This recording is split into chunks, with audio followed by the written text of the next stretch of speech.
Hi అండి. మోమోస్‌ని అన్నేసి డబ్బులు పోసి బయట కొనుక్కోనవసరం లేదండి. ఇంట్లోనే కొద్దిగా ఓపిక చేసుకుంటే అదే టేస్ట్‌తో, అదే ఫ్లేవర్‌తో, అంతే జ్యూసీగా చాలా బావుంటాయండి.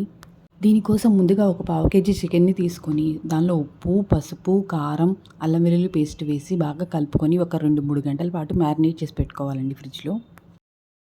ఈలోపు మనం మోమోస్‌లోకి షెజ్వాన్ సాస్ అనేది ప్రిపేర్ చేసుకుందామండి. ఒక గుప్పెడు ఎండుమిరపకాయలు తీసుకొని బాయిల్ అయిన వాటర్‌లో పెట్టి ఒక పావుగంట సేపు నానబెట్టుకొని ఉంచుకుందామండి. పావుగంట తర్వాత నానబెట్టినటువంటి ఎండుమిరపకాయలను తీసుకొని మిక్సీ జార్‌లో మెత్తగా మిక్సీ పట్టుకొని పెట్టుకోవాలండి. ఒక స్ట్రైనర్‌ని తీసుకొని మిక్సీ పట్టుకున్న ఎండుమిరపకాయ పేస్ట్‌ని స్ట్రైనర్‌లో వేసుకొని పేస్ట్‌నంతా స్ట్రెయిన్ చేసి పెట్టుకుందామండి. దీనివల్ల ఏదైనా నలగని తొక్కులు, గింజలు కంప్లీట్‌గా సెపరేట్ అయిపోతాయండి. సాస్ మాత్రం ప్యూర్ సాస్ మాత్రం మనకి కిందకి దిగుతుంది. ఇప్పుడు ఒక మూకుట్లో 2 స్పూన్ల నూనెని వేసుకొని సన్నగా తరుగుకున్నటువంటి ఒక స్పూన్ వెల్లుల్లి, ఒక స్పూన్ అల్లాన్ని వేసుకొని అది కూడా వేగిన తర్వాత ఇప్పుడు మనం స్ట్రెయిన్ చేసి పెట్టుకున్న సాస్ ఉంది కదండీ! ఆ సాస్‌ని యాడ్ చేసుకొని half tablespoon salt, sugar, vinegar, soya sauce, tomato సాస్‌ని వేసుకొని 2 నిమిషాల పాటు బాగా కలుపుకొని స్టవ్ ఆఫ్ చేసేసుకోవడమేనండి. షేజ్వాన్ సాస్ రెడీ అయిపోయిందండి. ఇప్పుడు 2 కప్పుల మైదా పిండిని తీసుకొని జల్లించుకొని బౌల్‌లోకి తీసుకోవాలండి. దానిలోకి half tablespoon salt, 2 table స్పూన్ల ఆయిల్‌ని వేసుకొని గట్టిగా కలుపుకుంటూ కొద్దిగా నీళ్లు పోసుకొని మెత్తగా కలుపుకొని పిండిని రెడీ చేసి పెట్టుకోవాలండి. ఈ పిండిని ఒక అరగంట పాటు నానబెట్టుకోవాలి. ఈలోపు పిండి బాగా నాని మృదువుగా తయారవుతుంది.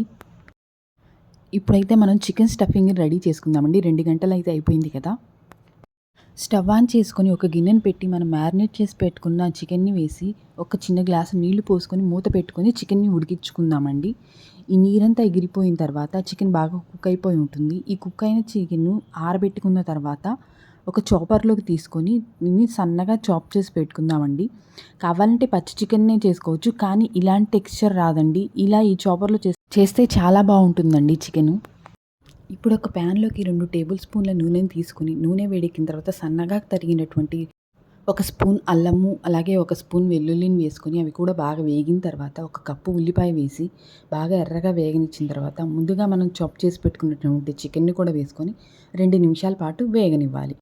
ఇప్పుడు మనం రుచిని సరిచూసుకొని ఉప్పు సరిపోకపోతే ఇప్పుడు సరిపడినంత ఉప్పును కూడా కలుపుకొని ఒక స్పూన్ ఒరేగానో, ఒక స్పూన్ చిల్లీ ఫ్లేక్స్, అలాగే హాఫ్ టేబుల్ స్పూన్ పెప్పర్ పౌడర్‌ని కూడా వేసి బాగా కలుపుకొని 2 నిమిషాల పాటు వేపుకోవాలి.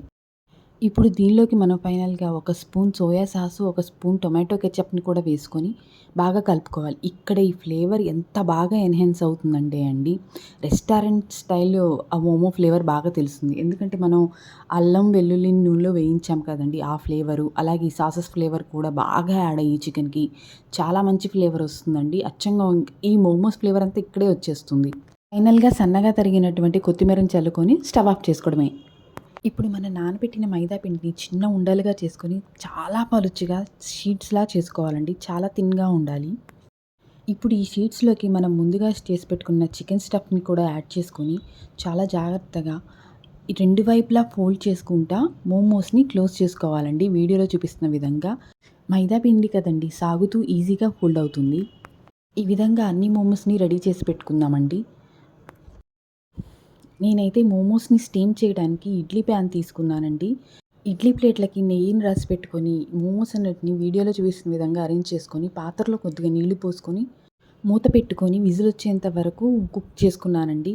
అంతే, ఎంతో సింపుల్‌గా, టేస్టీగా, ఫ్లేవర్‌ఫుల్‌గా రెస్టారెంట్‌కి ఏమాత్రం తీసిపోని మోమోస్ ఇంట్లోనే ఈజీగా రెడీ చేసేసుకుందామండి. వీటిని ముందుగా రెడీ చేసుకున్న షేజ్వాన్ సాస్‌తో డిప్ చేసుకొని తినేయడమే. మీకు ఈ వీడియో గనుక నచ్చితే ప్లీజ్ లైక్ చేసి సబ్స్క్రైబ్ చేసుకోండి. బాయ్.